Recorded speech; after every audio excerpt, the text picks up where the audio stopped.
এমি কিছুক্ষণের মধ্যে যে সমাবেশ সেটি শুরু হওয়ার কথা রয়েছে। নেতাকর্মীরা ইতোমধ্যে বিপ্লব উদ্যানের যে সমাবেশ স্থল সেখানে আসতে শুরু করেছেন।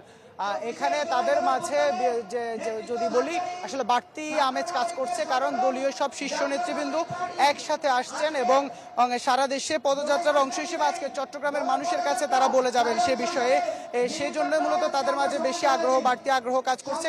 আমরা এখানে যারা আছেন নেতৃবৃন্দ তাদের সাথে একটু কথা বলবো, যারা চট্টগ্রামের নেতৃবৃন্দ। আমরা একটু আরিফ মঈনুদ্দিন আপনার কাছে যদি জানতে চাই, মূলত এই যে পদযাত্রা থেকে মানুষকে নতুন করে কি স্বপ্ন আপনারা আসলে দেখাতে চাচ্ছেন?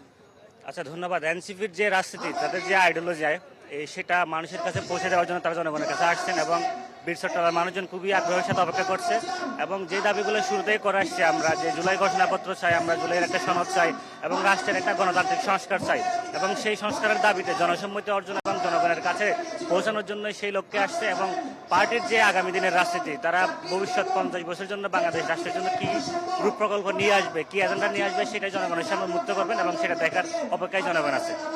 অসংখ্য ধন্যবাদ। আমরা একটু এনসিপির কেন্দ্রীয় সদস্য জোবাইর আলম মানিক আছেন আমাদের সাথে। আমরা একটু আপনার কাছে যদি জানতে চাই, আপনারা নতুন একটি স্বপ্ন দেখাচ্ছেন মানুষকে, নতুন বাংলাদেশ নতুন বন্দোবস্ত। সেই নতুন বাংলাদেশ নতুন বন্দোবস্তে পুরনো রাজনৈতিক সংস্কৃতি কতটুকু চলছে, আপনারা সামনে কতটুকু আসলে পরিবর্তন আনতে পারবেন বলে মনে করছেন? বিসমিল্লাহির রহমানির রহিম। ধন্যবাদ।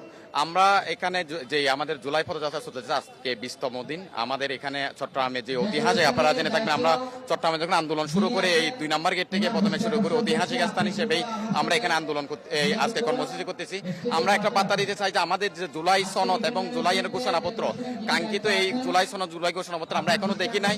এমনকি আমরা দেখেছি গণতান্ত্রিক যে চর্চা হওয়ার কথা, আমরা গতকাল যে চকরিয়া আমাদের নেতৃবৃন্দের উপর হামলা করতে চেয়েছে, এটা তীব্র নিন্দা প্রতিবাদ। আমরা এখানে বাকস্বাধীনতা, যে বাকস্বাধীনতার কথা বলি, আওয়ামী লীগের পুরনো রাজনৈতিক বন্দোবস্তে আমরা থাকতে চাই না, আমরা নতুন রাজনৈতিক বন্দোবস্ত চাই। সেক্ষেত্রে আমরা চাই যে আমরা কাঙ্ক্ষিত, আমরা দৃশ্যমান সংস্কার এবং বিচারের কথা বলি, এখনো পর্যন্ত দৃশ্যমান আমরা সংস্কার এবং বিচার কাজ দেখি নাই। তো ওই প্রেক্ষিতে আমাদের এই জুলাই পদযাত্রা, এখান থেকে আমরা বার্তা দিতে চাই যে আগামীতে আমরা আওয়ামী লীগের পুনর্বাসন চাই না, আমরা এও চাই না যে আওয়ামী লীগ রূপে কেউ যাতে এখানে আগামীতে আবির্ভাব না হয়। তো আমরা জুলাই যে পদযাত্রা, এখান থেকে আমরা মনে করি যে আমরা তারুণ্যের যে আগামীর বাংলাদেশের কথা বলি, আমরা যে নতুন বাংলাদেশের কথা বলি, নতুন রাজনৈতিক বন্দোবস্তের কথা বলি, সেটা যদি আমাদেরকে ছাত্র জনতার সরকার বাস্তবায়ন না করে, আমরা রাজপথ থেকে সেটা আদায় করে নিব ইনশাল্লাহ। আমরা শুনছিলাম, আমরা যদি আপনার কাছে একটু যাই, আপনি তো আসলে এনসিপির কার্যক্রম দেখছেন, সেটি আসলে কেমন মনে হচ্ছে? আসলে আপনারা এখান থেকে কি শুনতে চান মূলত আপনাদের দলীয় নেতৃবৃন্দের কাছে? আমি চট্টগ্রাম এনসিপির শ্রমিক উইংসের প্রধান চট্টগ্রামের। আমরা বেসিক্যালি এই পদযাত্রার মাধ্যমে, জুলাই পদযাত্রার মাধ্যমে মানুষকে এই মেসেজ দিতে চাই যে আমরা এনসিপির মাধ্যমে দলগতভাবে একটা রাজনৈতিক কাঠামোর মাধ্যমে আমরা জুলাই বিপ্লবকে ধারণ করতে চাই। এই ধারণ করার অর্থ হচ্ছে যে রাজনৈতিক যে বন্দোবস্ত অতীতে চলে আসছে, সেখান থেকে আমরা বের হয়ে একটা গুণগত পরিবর্তন করা।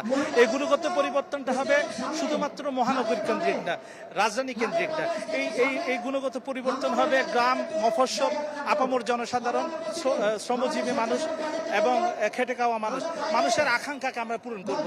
অসংখ্য ধন্যবাদ। শুনছিলাম আসলে তারা প্রত্যেকটি জায়গায় পদযাত্রা সমাবেশে একটি কথাই বলছে, আগে বিচার সংস্কার, তারপর নির্বাচন, এবং সেই জায়গায় বিচার এবং সংস্কারের কাজটি যেন অন্তর্বর্তী সরকার যেন দ্রুত গতিতে করে, পাশাপাশি রাজনৈতিক সংস্কৃতিতে যেন গুণগত পরিবর্তন আসে, সেই বিষয়টি মূলত এনসিপির প্রত্যেকটি পদযাত্রায় শীর্ষ নেতৃবৃন্দ বলে যাচ্ছে।